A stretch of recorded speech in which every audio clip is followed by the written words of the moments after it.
Midnight Whisper. It started subtly, so small I almost convinced myself I was just tired. I'd glance in the bathroom mirror, and for a split second, my reflection would still be looking down, even after I'd looked up. A delayed reaction. I dismissed it as a trick of the light, a symptom of too many late nights at the office. But then, the delays got longer, the discrepancies became more obvious. One morning, I was brushing my teeth, and I stopped. I stood perfectly still, staring into my own eyes, but my reflection didn't stop. It continued the circular motion with the toothbrush. Its eyes, my eyes, fixed on its own mouth in the glass. My heart hammered against my ribs. I dropped my toothbrush into the sink with a clatter. Instantly, my reflection mirrored the action, its face a mask of identical shock. It was just a moment, a blink, but I saw it. I wasn't just tired. I wasn't imagining things.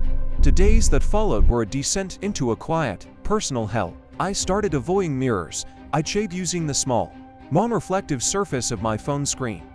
I'd get dressed in the dark, but you can't avoid your own reflection forever. Car windows, polished storefronts, the dark screen of my laptop before it powered on. He was everywhere. And he was getting bolder. I'd catch him smiling when I was frowning in frustration. A sly, knowing smirk that didn't reach his eyes.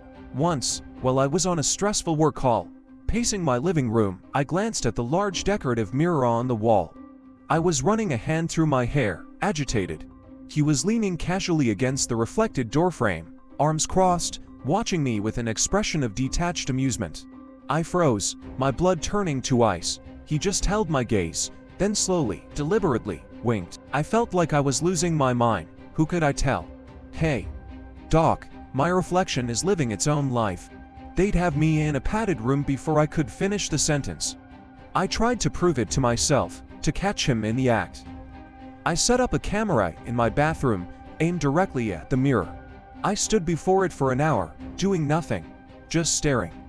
My reflection stared back, a perfect, unnerving mimic. When I reviewed the footage, it was just an hour of a man having a staring contest with himself. On camera, we were one and the same. He was smart. He knew when he was being watched. The fear began to curdle into a strange sort of negotiation. I started testing him. I make a sudden, jerky movement. He'd copy it flawlessly, but I could feel the lag, the minuscule delay. He processed and replicated my action. It felt like a power struggle. This was my body, my face, my life. He was just a phantom, a prisoner of the glass, but who was the real prisoner? I was the one trapped in a world of silent terror, my every move scrutinized by a silent, mocking double.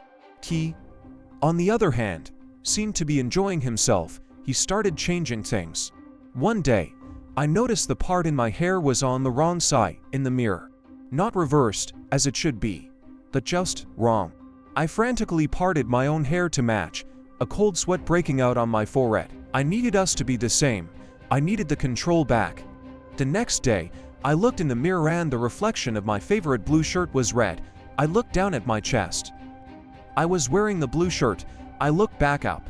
He was wearing a red one, grinning at my confusion. It was a small thing, but it was a violation.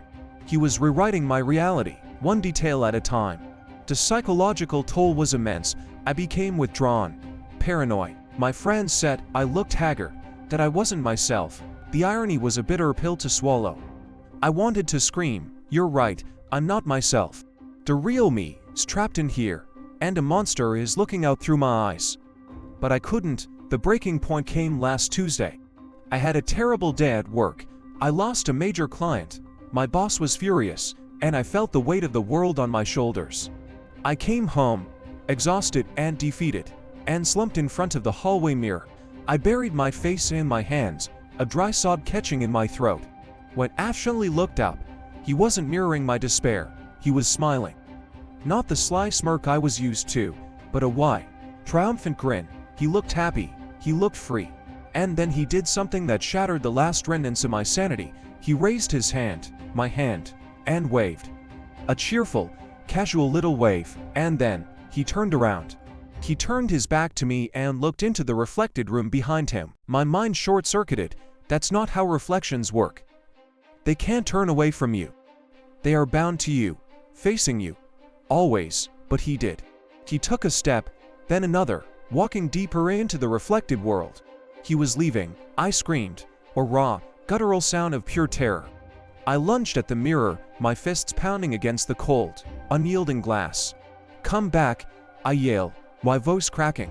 "Where are you going?" I beat on the glass until my knuckles were raw and bloody, but he didn't look back. I watched, helpless, as my own form grew smaller and smaller, disappearing into the silvery depths of the mirror world.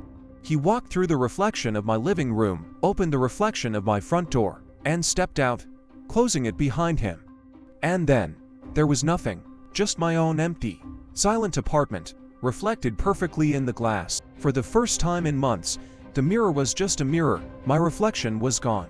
I stood there for a long time, my breath ragged, my bloody hands pressed against the glass. The silence was deafening. At first, there was a wave of relief. It was over. The nightmare was over. I was alone. But as the hours turned into days, a new, more profound horror began to creep in. I would look into the mirror and see nothing, just the room behind me. It was like I was a ghost. I'd wave my hand in front of my face and see only the wall behind me. I had become invisible to myself. I began to wonder which one of us was the reflection. The entire time, I thought he was the copy, the anomaly. But he was the one who could smile when I was sad. He was the one who could be amused when I was stressed. He was the one who could finally walk away. And me. I'm still here, trapped in this body, in this world. I go to work, I talk to people, I eat, I sleep. But when I pass a shop window, I see nothing. When I look into the still water of a puddle, there's no one looking back. I am untethered from my own image. And the most terrifying thought, the one that keeps me awake every single night, is this: what happened to him? Where did he go when he walked out that door? Did he step out into his own world? Or did he step into mine? I check my hair obsessively. I look at my clothes. I make sure everything is exactly as it should be, because I have to wonder if one day, someone out there will see a man who looks just like me, but with a sly, knowing smirk on his face. A man who seems happy and free, and they'll have no idea that the real me is lost, forever searching for a reflection that will never appear again. Thanks for listening to my story. Sometimes the monsters we're most afraid of are the ones we see every day. Stay safe out there, and maybe don't look too closely in the mirror. Follow for more strange tales.